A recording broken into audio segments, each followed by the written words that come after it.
Hi అండి. Chicken biryani తయారు చేయటం విధానం అండి. ఉల్లిపాయ మంచిగా వేయించుకోవాలండి, రెడ్ వచ్చినట్టు. ఉల్లిపాయ వేగిపోయింది. చికెన్ మంచిగా కడుక్కోవాలి.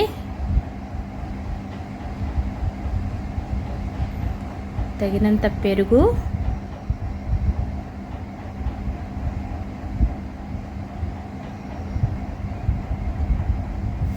2.5 కిలో అండి చికెను. పెరుగు వేసుకోవాలి. అల్లం వెల్లుల్లి పేస్ట్ తగినంత వేసుకోవాలండి. కొంతమంది కొంచెం ఎక్కువ తింటారు, కొంచెం తక్కువ తింటారు, కాబట్టి చూసేసుకోవాలి. మేమైతే కొంచెం బాగానే వేసుకుంటామండి. అల్లం వెల్లుల్లి పేస్ట్, కొంచెం పసుపు,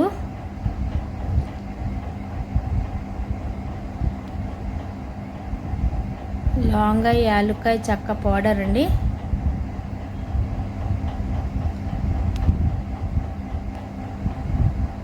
యాలుక్కాయ, లవంగా, చెక్క విడిగా ఉన్నాయి కూడా వేసుకోవాలండి.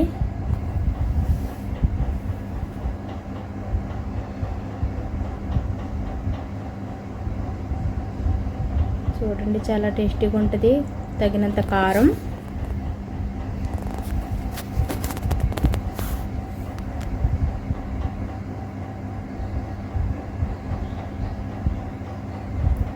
తగినంత కారం అండి.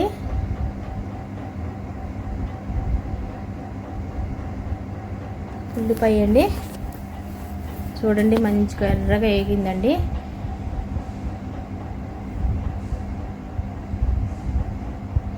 పచ్చిమిర్చి,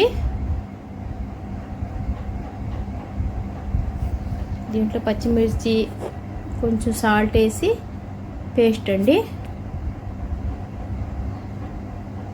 కొత్తిమీర, పుదీనా అండి. మొత్తం వేసుకొని మంచిగా కలుపుకోవాలండి. చూడండి, చాలా టేస్ట్గా ఉంటుందండి. ఇట్లా చేయండి ఒకసారి. చాలా చాలా చాలా టేస్ట్గా ఉంటుందండి ఈ బిర్యానీ. మేమైతే ఇలా చేస్తాము. మంచిగా కలిపేయాలండి మొత్తం. దీంట్లోనే ఆయిల్ వేసుకోవాలి. కొంచెం కారం తగ్గిందండి, మళ్ళీ కొంచెం కారం వేసుకున్నాను.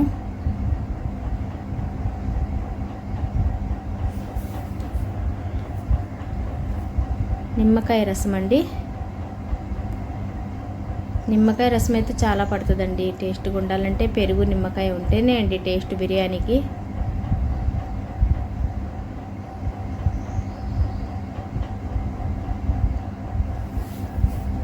చూడండి, కొంచెం కారం కూడా తగ్గితే మళ్ళీ వేసుకున్నాను. కలర్ఫుల్గా కనిపించాలండి, అప్పుడే మనకి బిర్యానీ టేస్ట్ ఉంటుంది. కొంచెం సాల్ట్, ఆయిల్ వేసుకొని మంచిగా కలుపుకోవాలి.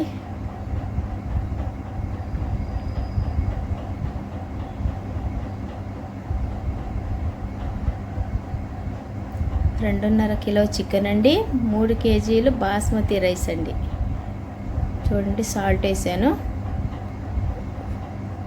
చూడండి, అయిపోయింది. మంచిగా కలుపుకున్నాము. ఇట్లా నైట్ పూట మంచిగా కలిపేసి పెట్టుకొని మార్నింగ్ వండుకుంటే మాత్రం చాలా బాగుంటుంది. ఒక పూట ముందుగానే కలుపుకొని ఫ్రిడ్జ్లో పెట్టేసుకోవాలండి. చూడండి, చాలా చాలా మంచిగా కలిగింది. మొత్తం కలిపేసాను. చూడండి, రైస్ ఉడుకుంటుంది. రైస్లో సాల్ట్, కొత్తిమీర, పుదీనా, లవంగా, యాలక్కాయ, చెక్క వేసి మంచిగా వండుకోవాలండి రైస్. చూడండి, రైస్ అయితే ఉడికిపోయింది. ఇట్లా కొంచెం రైస్ తీసుకోవాలండి. ఇట్లా చికెన్ ఉడికిందంతా మొత్తం ఇలా వేసుకోవాలి. ఇట్లా మధ్యలో వేసేసి పైన మళ్ళీ రైసు వేసుకోవాలండి. మంచిగా ఉడుకుతుంది, టేస్ట్గా కూడా ఉంటుంది. ఇట్లా ఒకసారి ట్రై చేయండి. చాలా చాలా సూపర్గా ఉంటుందండి ఈ బిర్యానీ. మా ఇంటి బిర్యానీ అయితే ఇట్లా చేస్తామండి.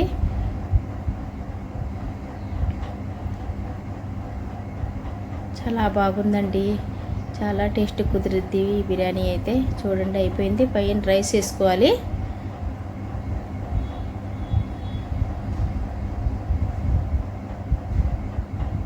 రైస్ అయితే 3 వంతులు ఉడికిపోయిందండి.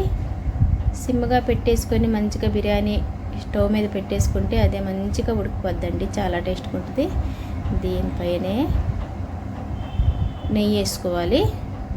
నెయ్యి, ఆయిల్, కొత్తిమీర, పుదీనా, ఉల్లిపాయ వేగింది మొత్తం వేసేసుకోవాలండి. ఇలాగా చూడండి నెయ్యి వేస్తున్నాను. దీంట్లోనే కొంచెం ఆయిల్ కూడా వేసేసుకోవాలి. సరిపోతే వేసుకోవాలండి. ఉల్లిపాయ వేస్తున్నాను.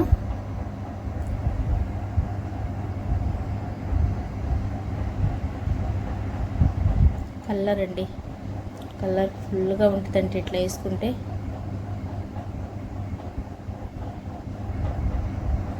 దానిపైనే కొత్తిమీర, పుదీనా.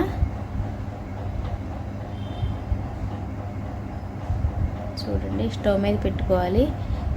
కొంచెం ఫుల్ పెట్టేసుకొని తర్వాత కొంచెం స్లోగా సిమ్గా పెట్టుకున్నామంటే మంచిగా ఉడికిపోయిద్దండి బిర్యానీ. చూసారా అయిపోయింది బిర్యానీ. చాలా టేస్టీగా ఉందండి. చూడండి అయిపోయింది. చాలా సూపర్గా కుదిరిందండి. నా వీడియోస్ నచ్చినట్టయితే లైక్ చేయండి, కామెంట్ చేయండి, సబ్స్క్రైబ్ చేయండి ఫ్రెండ్స్. చూడండి చాలా టేస్ట్గా ఉంది మా బిర్యానీ. సూపర్గా కుదిరిందండి.